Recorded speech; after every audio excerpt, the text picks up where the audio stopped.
Assalamualaikum warahmatullahi wabarakatuh.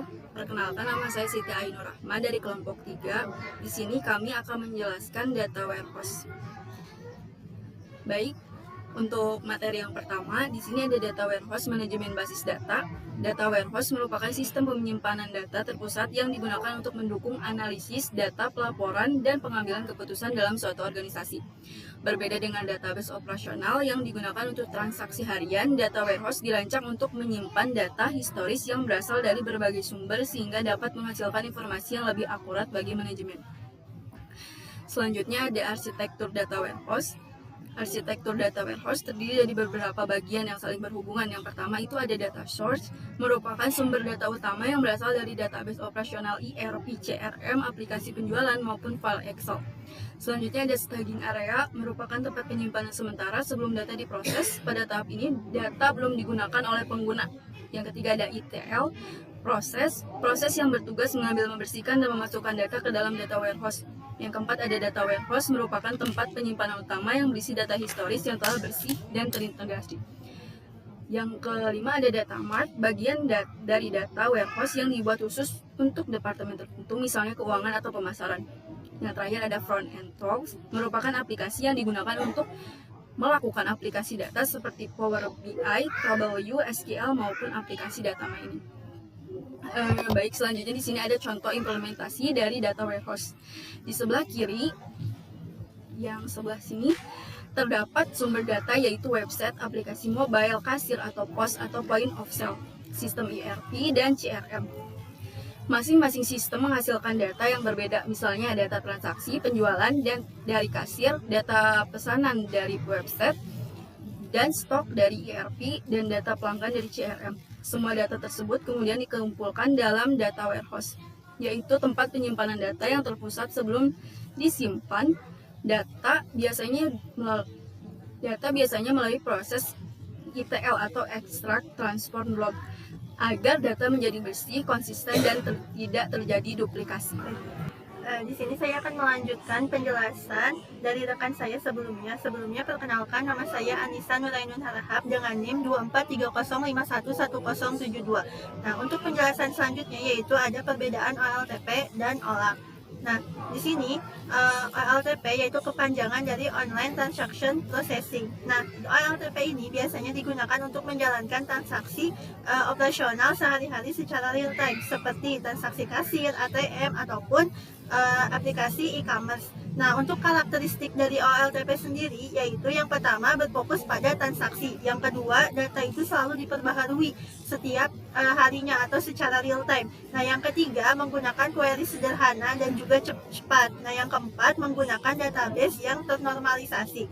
Nah, untuk selanjutnya yaitu ada OLAP. OLAP itu kepanjangan dari Online Analytical Processing yang biasanya digunakan untuk analisis data dan pengambilan keputusan. Nah, untuk karakteristik OLAP sendiri yaitu yang pertama, OLAP itu berfokus pada analisis bisnis. Yang kedua itu OLAP biasanya digunakan untuk menyimpan data historis. Nah, yang keempat yaitu query-nya itu lebih kompleks. Yang kelima menggunakan struktur multidimensi seperti star schema atau dan snowflake schema. Nah, selanjutnya yaitu ada ETL, Extract, Transport, yaitu kepanjangan dari Extract, Transport, dan juga Load. Nah, ELTS sendiri merupakan proses utama dalam pembangunan data warehouse. Nah, di sini saya akan menjelaskan Extract terlebih dahulu. Nah, untuk Extract sendiri yaitu sistem untuk mengambil data dari berbagai sumber seperti database, aplikasi, maupun file. Jadi, jadi ekstrak ini tuh adalah data yang pertama kali masuk dan belum disaring. Nah, yang kedua itu ada transform. Transform ini, dari ekstrak kemudian menuju ke transform, yaitu data-data yang belum disaring tersebut maka data tersebut dibersihkan dari kesalahan duplikasi, data kosong, serta diubah ke format yang seragam agar siap digunakan melalui metode transform ini. Nah, setelah transform itu lanjut ke load. Load ini adalah data yang telah diproses, dimasukkan ke dalam data warehouse secara berkala sehingga dapat digunakan untuk analisis. Nah, load ini tuh untuk analisis. Nah, jadi proses EETL ini memastikan bahwa data yang tersimpan memiliki kualitas yang baik dan juga konsisten. Nah, selanjutnya di sini juga ada contoh implementasi dari OLAP dan juga dari OLTP dan juga OLAP berbasis EETL. Nah, untuk langkah pertama di sini yaitu menggunakan OLTP terlebih dahulu. Nah, OLTP ini yaitu area sistem operasional yang mengurusi aktivitas transaksi harian secara real time. Biasanya melalui aplikasi web, CRM maupun ERP. Nah, untuk karakteristik utama dari database OLTP sendiri itu tuh berfokus pada kecepatan transaksi tinggi serta menggunakan skema database yang dinormalisasi untuk menjaga integritas data. Nah, dari proses ELTP ini kemudian dilanjutkan ke langkah kedua yaitu EETL yang dimana dari data-data transaksi atau data mentah dari OLTP ini itu tuh nggak langsung dilempar masuk ke data warehouse-nya, tetapi disaring dulu menggunakan ELTL ini. ELTL itu yaitu extract, transform, download. Nah, di tahap ini data itu diekstrak, dibersihkan, disaring, kemudian ditransform, kemudian menggunakan sistem transform sebelum akhirnya dikirim ke dalam sebuah penampungan besar terpusat yang dinamakan data warehouse yang disebut dengan proses load. Nah, selanjutnya langkah ketiga yaitu OLAP. Setelah data tersimpan rapi di dalam data warehouse, OLAP yaitu setelah data tersebut rapi disimpan dalam data warehouse, langkah ketiga data warehouse. Nah, langkah ketiga adalah desain OLAP struktur atau pembuatan OLAP cubes nih yang kayak gini. Dari data warehouse utama, data dipecah lagi ke dalam data mart, dan cubes yang ditunjukkan untuk analisis tematik. Nah, contohnya pada diagram itu terdapat pemisahan untuk penjualan dan data keuangan. Nah, pemisahan ini ditunjukkan untuk analisis multidimensi OLAP agar query analitis yang masif dan kompleks dapat berjalan sangat cepat berdasarkan dimensi waktu, wilayah, maupun kategori produk. Nah, untuk langkah terakhir yaitu ada perform complex analysis atau analisis data yang ditunjukkan untuk para klien atau pengguna. Nah, pengguna di sisi analitik ini meliputi ada analisis data, kemudian eksekutif hingga ilmuwan data atau data scientist. Nah, untuk implementasi arsitektur ini menunjukkan bahwa pemisahan tugas yang jelas OLTP ini berfokus pada kelancaran jalannya aplikasi operasional harian di lapangan, sedangkan untuk OLAP sendiri yang dijembatani oleh EETL itu berfokus pada penyediaan data historis bagi pihak manajemen. Ya, selanjutnya akan dilanjutkan oleh saya, yaitu contoh perkenalkan, nama saya Muhammad Jopari dengan NIM 2430511001. Yang slide ini adalah contoh implementasi ETL atau bisa disebut extract, transform, dan load. Di sini ada extract yaitu pengambilan data. Nah, proses pengambilan data mentah dari berbagai sumber yang berbeda, yaitu bisa dari database, file Excel, dan log system. Terus yang kedua adalah ada transform atau pengubahan atau pembersihan data. Jadi proses ini membersihkan data, mengubah format data agar konsisten dalam seragam.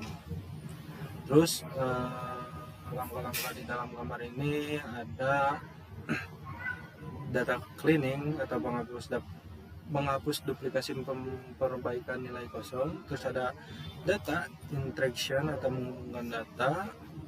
Terus di sini juga ada data conversion atau menyamarkan format tipe data. Terus di sini juga ada load. Jadi load ini adalah pemuatan data. Yes, proses pemuatan data yang sudah bersih ke dalam penyimpanan akhir. Terus tujuannya itu data ini tuh dimasukkan ke dalam data warehouse menjadi tabel-tabel terstruktur agar siap digunakan untuk analisis atau pembuatan visualisasi seperti grafik, atau dashboard yang tertera di sebelah kanan. Nah, seperti ini. Terus ada data mart, yaitu adalah bagian dari data warehouse yang berisi data khusus untuk satu departemen agar prosesnya analisis lebih cepat dan sesuai kebutuhan.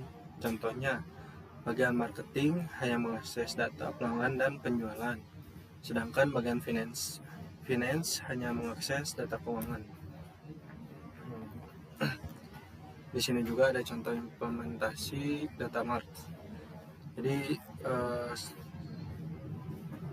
data mart itu yang merupakan bagian spesifik dari data warehouse juga. Terus jadi pusat datanya itu dengan ini terdapat data warehouse sebagai representasi pusat data organisasi yang besar dan menyeluruh. Terus ini tuh ada pembagian data mart, itu ada data dari data warehouse tersebut dipecah atau difokuskan ke dalam beberapa sub-bagian data mart yang lebih kecil sesuai kebutuhan divisi kerja. Antara ini ada data marketing, terus yaitu yang berisi data terkait analisis kampanye, pelanggan, dan produk terlaris. Terus di sini juga ada data mart, yaitu berisi data terkait pendapatan, pengeluaran, dan profit. Di sini juga ada data mart atau data HRD, yaitu berisi data karyawan, absensi, dan pengajian. Terus di sini juga ada data mart sales, berisi data pengajuan, target, dan performance sales. Nah, data mart ini adalah bagian dari data warehouse, juga dibuat khusus untuk kebutuhan departemen tertentu. Untuk selanjutnya akan dijelaskan oleh teman saya. Oke, di sini saya akan menjelaskan yang dimana data lake. Data lake adalah tempat penyimpanan semua jenis data dalam bentuk mentah yang bisa disebut juga raw data, baik struktur maupun tidak terstruktur. Contohnya perusahaan, e-commerce, penyimpanan data transaksi, foto produk, video, chat pelanggan, dan log aplikasi di data lake sebelum diolah menjadi informasi untuk dianalisis. Selanjutnya ada contoh implementasi data lake yang dimana ada foto, video, audio, database, log file, sensor IoT, dokumen PDF. Nah, yang dimana foto itu berfungsi misalnya gambar produk, hasil dokumentasi atau foto pelanggan.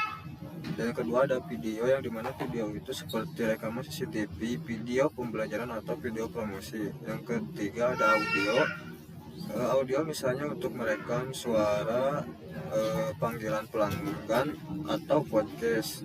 Dan ada database juga, yang dimana database itu data transaksi, data pelanggan atau data akademik.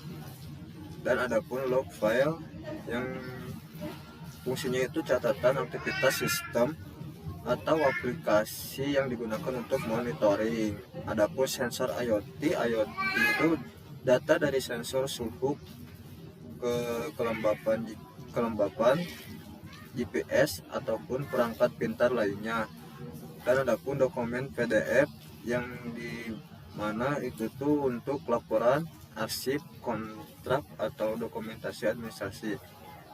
Semua data tersebut dikumpulkan dalam satu penyimpanan sehingga lebih mudah dikelola dan dianalisis sehingga menggunakan teknologi big data, machine learning maupun artificial intelligence AI. Dengan data lake, organisasi tidak perlu langsung mengelola data saat disimpan, tetapi dapat memprosesnya kapan saja sesuai kebutuhan. Dicukupkan sekian presentasi dari kelompok kami. Mohon maaf kurang lebihnya. Wassalamualaikum warahmatullahi wabarakatuh.